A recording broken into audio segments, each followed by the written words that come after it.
everyone, 欢迎收看成长汉语. Thanks for tuning in to today's Growing Up with Chinese. We've got a great show lined up for you today. First, though, I have a question. Take a minute to think of all the ways we apologize in English. There's a lot, isn't there?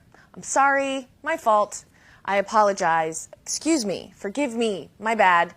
The list goes on, which implies that we apologize a lot in English, don't we? Well, in China, there are a couple ways to communicate an apology. However, there aren't nearly as many forms of I'm sorry as there are in English. Interesting, isn't it?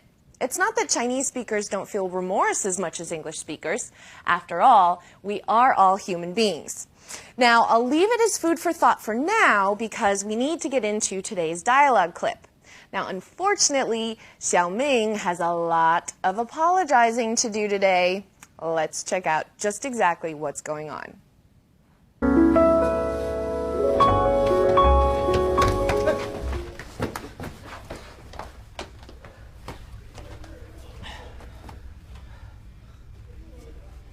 报告，请进。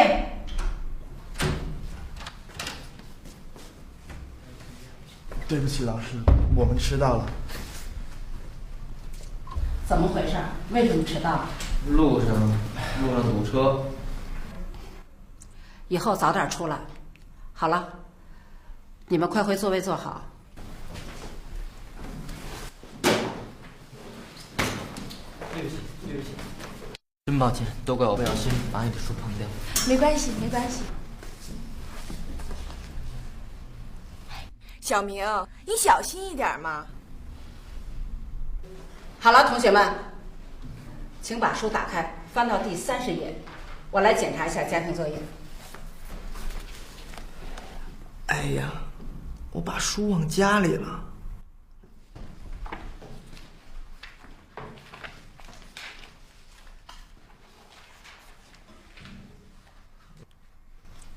老师，对不起。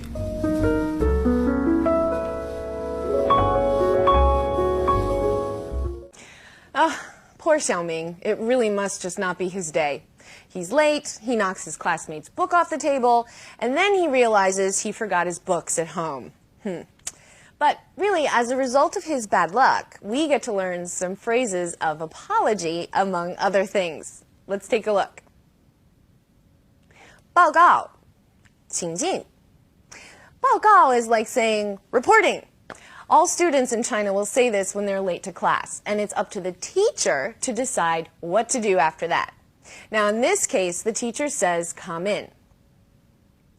对不起，老师，我们迟到了。Sorry, we're late, teacher.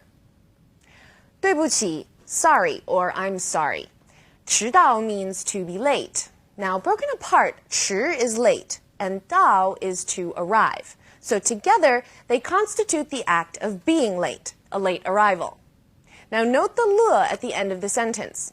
You need it here because the action, being late, has already occurred. 对不起，老师，我们迟到了。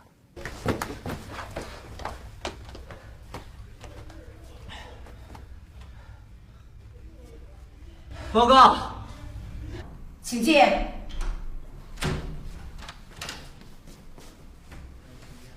对不起，老师，我们迟到了。真抱歉，都怪我不小心，把你的书碰掉了。I'm really sorry. It's all my fault for not being careful and knocking your books off. 真抱歉 I'm really sorry. 都怪我不小心 It's all my fault for not being careful. Do is used here to imply totality or all. 怪 is to blame or fault. 不小心 means not careful. 把你的书碰掉了。碰掉 is to bump into and then fall. In other words, knock off. 书碰掉了. The books got knocked off. And we have a pattern here. 把 something plus verb. We'll be going over that very thoroughly in just a minute. 没关系，没事儿. It doesn't matter. It's nothing. Now, we've seen these guys used as a way to say you're welcome following thank you. 谢谢你，没关系，谢谢，没事儿。In today's context, they're used in reply to an apology. 怎么回事？为什么迟到？路上堵车。以后早点出来。好了，你们快回座位坐好。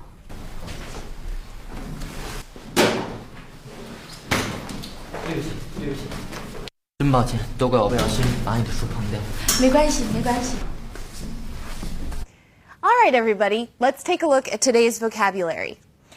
So first we'll look at our specific vocabulary words, and then we'll move on to today's radical. Our first word is 迟到, to be late. 迟到. 以后, after, afterwards. Later, in the future. 以后. 真, really. 真. 没关系. It doesn't matter. It's nothing. That's all right. Never mind. 没关系. 碰, touch, knock, bump. 碰. 座位, seat, place. 座位.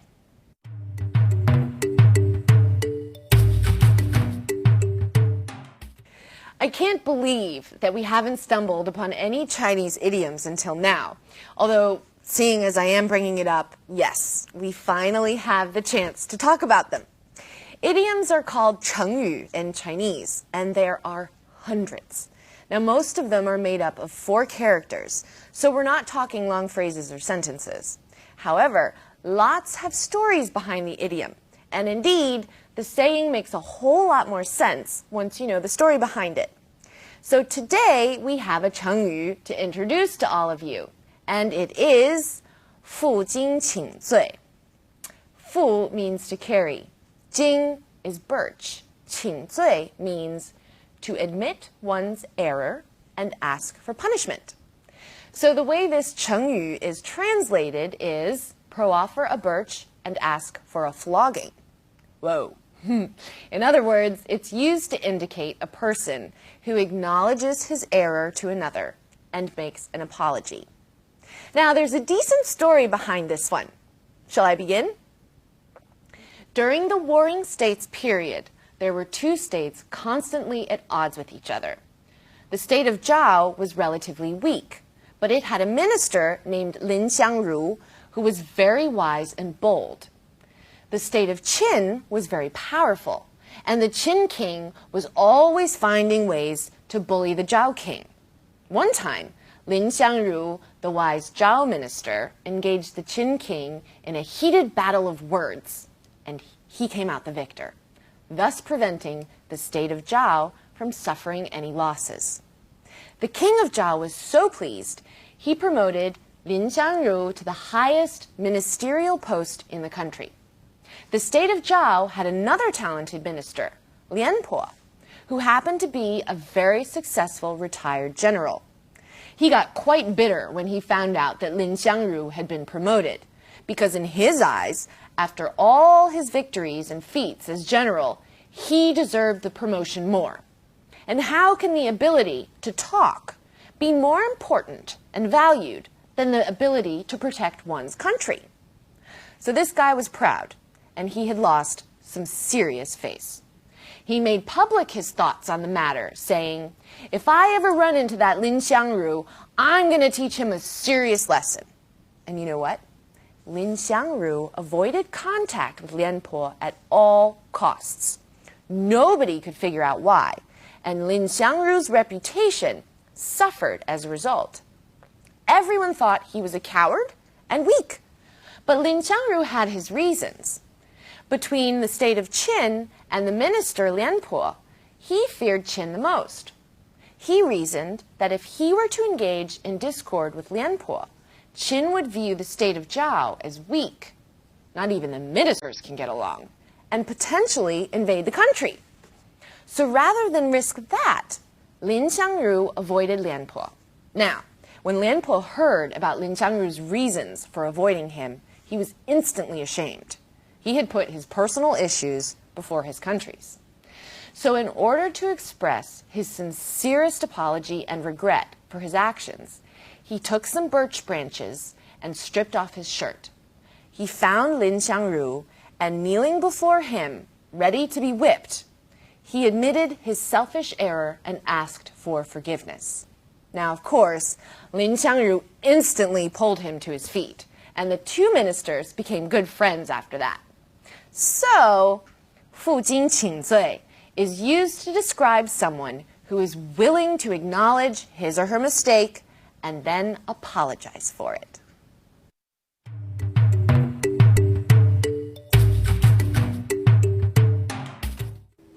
All right, everyone. Now it's time to move into today's language points. And to begin with, we will be talking about 真, really.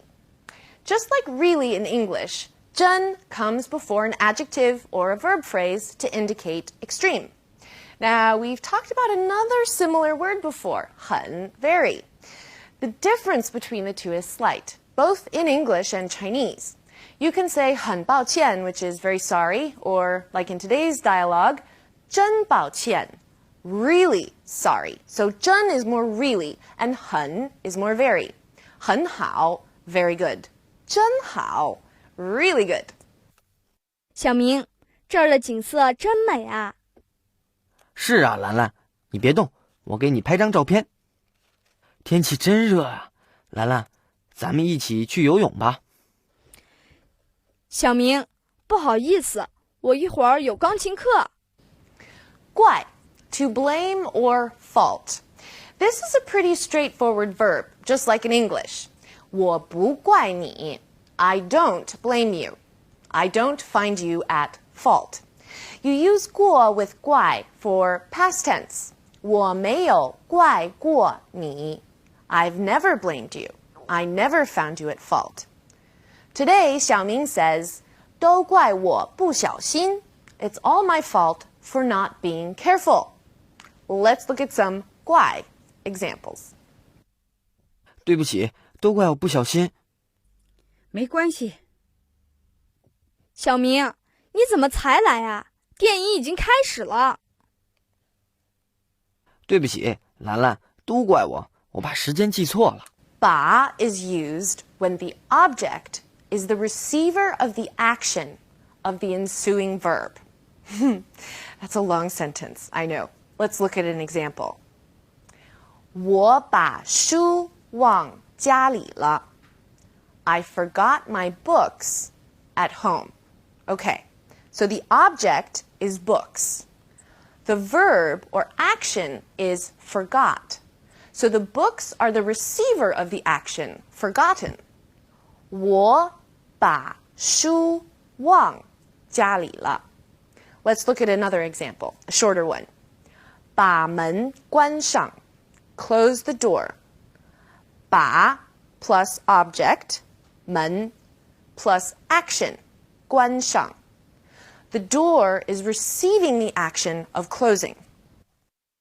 劳驾，您能把那个球拍递给我看看吗？哪个球拍？那个黑色的。小明，你考得怎么样？不怎么样。我把那道20分的大题写错了。Wow, good job, everyone. I don't know about you guys, but my head is still reeling ever so slightly from explaining 把 and how it's used. Again, what we saw today, we will be seeing many more times, so don't get anxious just yet. You can always visit our website to review, and please send in your questions and comments to our feedback page. Any question is a good question, and the same goes for comments. See you all next time. Make sure to give yourselves a good break once I am done saying 加油! 再见.